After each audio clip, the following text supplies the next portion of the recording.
सभी विद्यार्थी मित्रों का आज के वीडियो में हार्दिक स्वागत है। दोस्तों, आज हम नाखून क्यों बढ़ते हैं इस निबंध पर विस्तार से चर्चा करेंगे।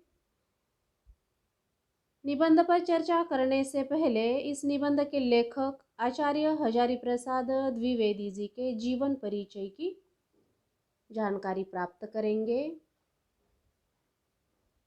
आचार्य हजारी प्रसाद द्विवेदी जी हिंदी साहित्य जगत के ख्यातनाम और मूर्धन्य साहित्यकार रहे हैं। वे उच्च कोटि के विद्वान माने जाते हैं। उनका जन्म 1907 ईस्वी में उत्तर प्रदेश के बलिया जिले के अंतर्गत एक आरत दुबे का छपरा नाम का छोटा सा गांव है। उस गांव में उनका जन्म हुआ है। द्विवेदी जी को मौलिक निबंधकार के रूप में ख्याति मिली है। उनका व्यक्तित्व बहुत प्रभावशाली रहा है। स्वभाव से अत्यंत सरल और उदार रहे हैं। हिंदी, अंग्रेजी, संस्कृत और बांग्ला भाषाओं के भी वे अच्छे ज्ञाता रहे हैं। संस्कृत और ज्योतिष के भी विद्वान माने जाते हैं। 1930 ईस्वी में उन्होंने काशी हिंदू विश्वविद्यालय से ज्योतिषाचार्य की परीक्षा उत्तीर्ण की थी। उच्च कोटि के निबंधकार के साथ साथ एक महान उपन्यासकार के रूप में भी हिंदी साहित्य जगत उनको पहचानता है। एक आलोचक भी रहे हैं, चिंतक और अच्छे शोधकर्ता भी रहे हैं।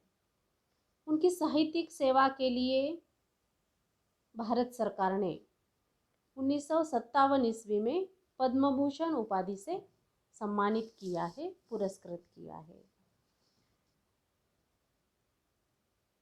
उन्होंने अनेक साहित्यिक रचनाओं का सृजन किया है। ऐसे महान लेखक आचार्य हजारी प्रसाद द्विवेदी जी का निधन 1979 ईस्वी में दिल्ली में हुआ था। अनेक साहित्यिक कृतियों में से उपन्यास, निबंध संग्रह, आलोचनात्मक ग्रंथ और कुछ संपादनात्मक ग्रंथ उनके प्रकाशित है। उनके उपन्यासों में से बाणभट्ट की आत्मकथा, चारू चंद्रलेख, पुनर्नरवा, अनामदास का पोथा आदि उपन्यास चर्चित और लोकप्रिय रहे हैं।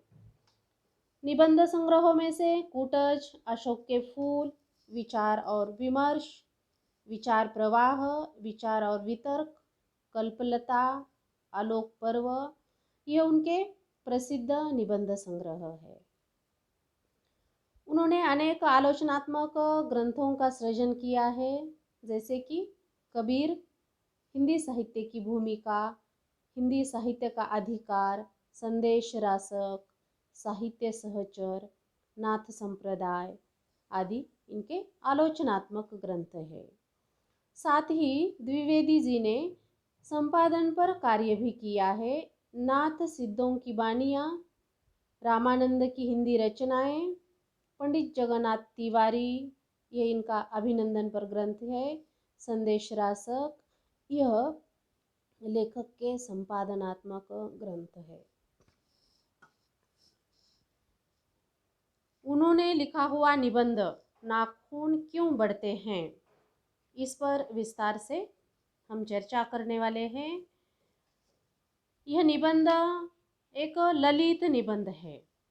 यह एक वैचारिक निबंध है। कुछ विद्वानों ने इस निबंध को ललित निबंध की कोटि में रखा है और अहिंसा का महत्व प्रस्तुत निबंध के माध्यम से लेखक ने स्पष्ट किया है, प्रस्तुत किया है। यह निबंध कल्पलता नामक निबंध संग्रह में संग्रहित है, संकलित है। मानव की पशु प्रवृत्ति को हास्य और व्यंग्यात्मक रूप से, विनोदात्मक रूप से स्पष्ट किया है। नाखूनों को मानव की हिंसक प्रवृत्ति के प्रतीक माना है। मानव की हिंसात्मक प्रवृत्ति के अंश के रूप में प्रस्तुत किया है। प्राचीन समय और आज के समय को स्पष्ट किया है। प्राचीन समय में मनुष्य को नाखूनों की आवश्यकता थी। जब मनुष्य आदि मानव था, जब जंगलों में रहता था, जब गुफाओं में रहता था, वनों में रहता था, तब उसे नाखूनों की आवश्यकता थी।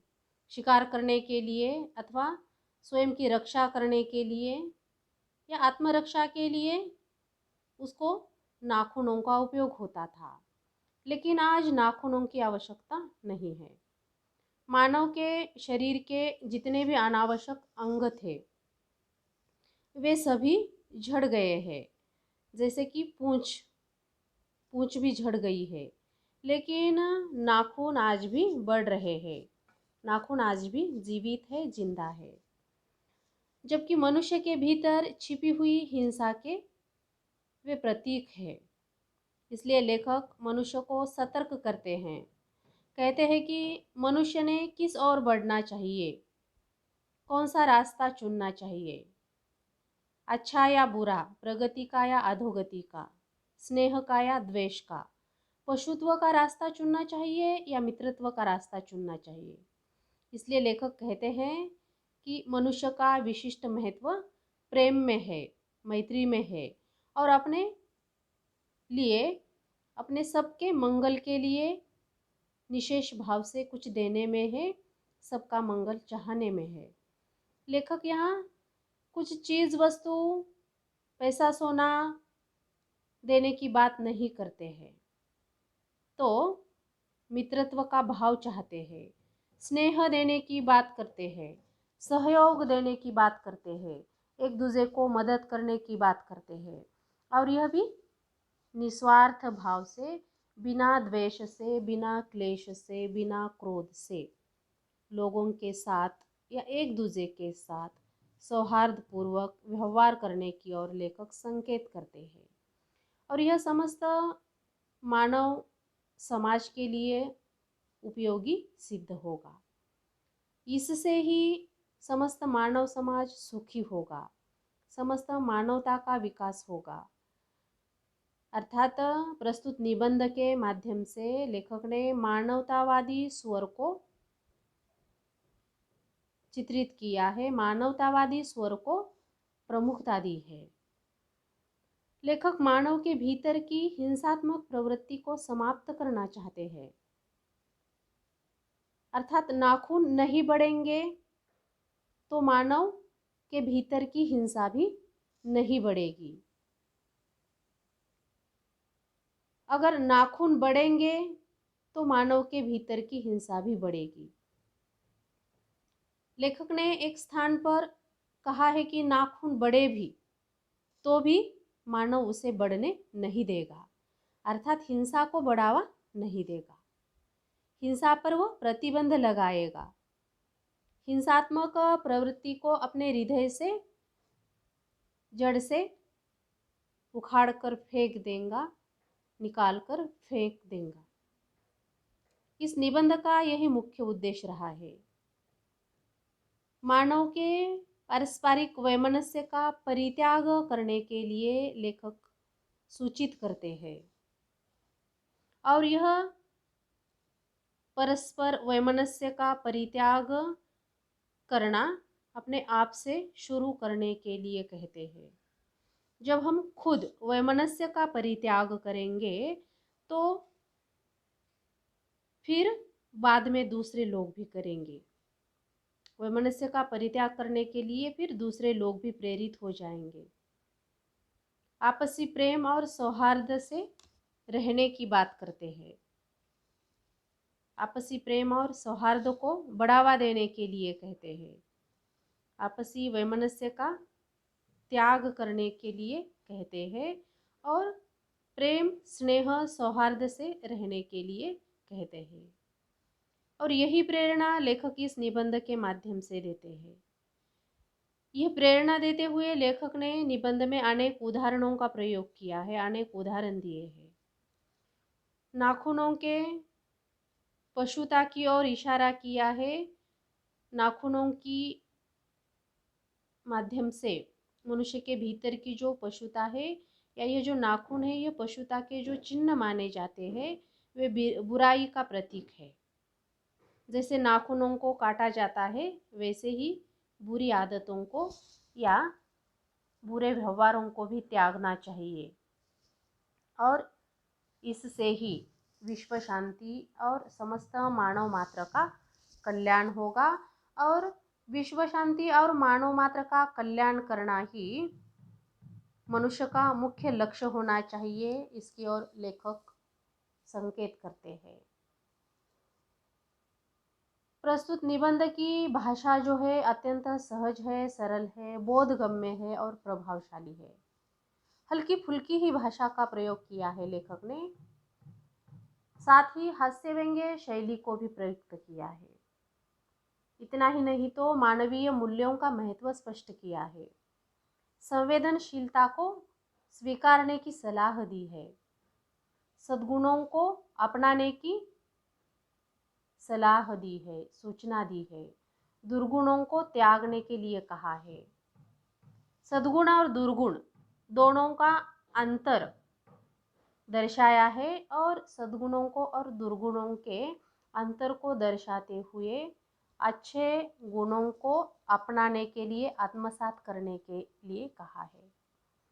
निबंध में लेखक की छोटी सी बच्ची के द्वारा पूछे गए प्रश्न पर चर्चा है कि बार बार नाखून काटे जाने के बाद भी फिर जीवित होते हैं या जिंदा रहना चाहते हैं,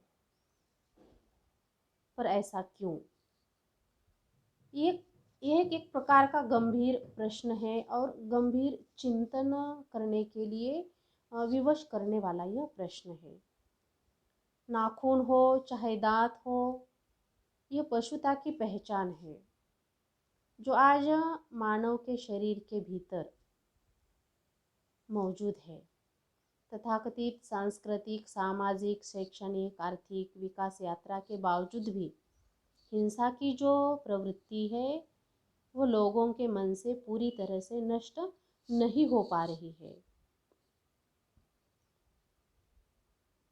विकास तो हो चुका है, बहुत सारी प्रगति राष्ट्र ने की है, मनुष्य ने की है, सामाजिक प्रगति की है, शैक्षणिक प्रगति की है, आर्थिक प्रगति की है, सांस्कृतिक प्रगति की है, परंतु हिंसात्मक प्रवृत्ति को मनुष्य पूरी तरह से छोड़ नहीं पा रहा है। इसके अनेक उदाहरण इस निबंध में देखने को मिलते हैं। उदाहरण के रूप में अगर कहा जाए तो किसी अच्छे विचारों वाले व्यक्ति की लोग हत्या करते हैं। मानव एक तरफ पशुता को छोड़कर मानवीयता की ओर बढ़ने लगा है या बढ़ने का प्रयास कर रहा है, परंतु दूसरी ओर वह बर्बरता की ओर, क्रूरता की ओर, हिंसात्मकता की ओर, पशुता की ओर भी बढ़ने का प्रयास करता है। संयम, सुख, दुख, संवेदना, त्याग, समर्पण, यह जो गुण है, इन गुणों को संजोना, इन गुणों को संभालना, इन गुणों को आत्मसात करना अर्थात मानवता है, मानवता की ओर बढ़ना है। और मनमाना आचरण यह पशुता का उदाहरण है या पशुता का प्रकार है। तो नाखून पशुता, सभ्यता का विकास, हथियारों का आधिपत्य, स्व का बंधन, सामान्य मानव धर्म, दया, सत्य, अहिंसा, करुणा, सफलता, चरितार्थता, इन मुख्य बिंदुओं के आधार पर लेखक ने मनुष्य के भीतर की बर्बरता को स्पष्ट किया है और सौहार्द की ओर बढ़ने के लिए, प्रेम की ओर बढ़ने के लिए संकेत किया है। नाखूनों को बढ़ाना पशुता की निशानी कहा है और नाखूनों को काटना मनुष्यता कहा है। शस्त्र अस्त्रों के निर्माण की होड़ में आज मनुष्य दुर्व्यवहार करता है। गलत आचरण करता है, जिसके मूल में पाशवी प्रवृत्ति होती है। और अनुशासन से या संयम से पशुता को नष्ट किया जा सकता है, पशुता को दबाया जा सकता है। संयम रखने के लिए लेखक प्रेरित करते हैं। दूसरों के सुख दुख के प्रति संवेदनशील रहने की बात करते हैं और दूसरों के प्रति संवेदनशील होना ही मनुष्य को पशु से श्रेष्ठ बनाता है, उत्तम बनाता है।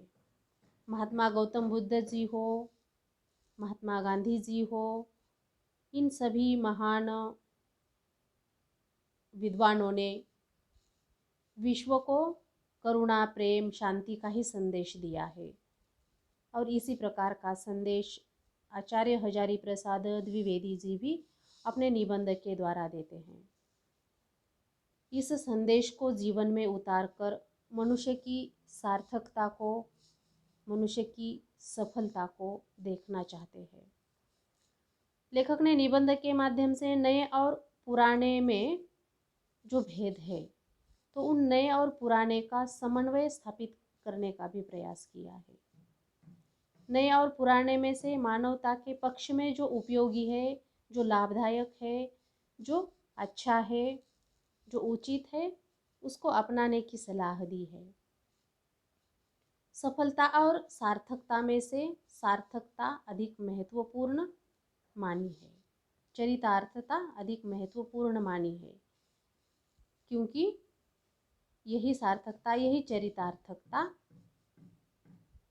एक दूसरे के हित में होती है, समाज के हित में होती है, राष्ट्र के हित में होती है और मानव मात्र का कल्याण और विश्व शांति निर्माण हो सकती है। यह संदेश लेखक इस निबंध के द्वारा देते हैं। धन्यवाद।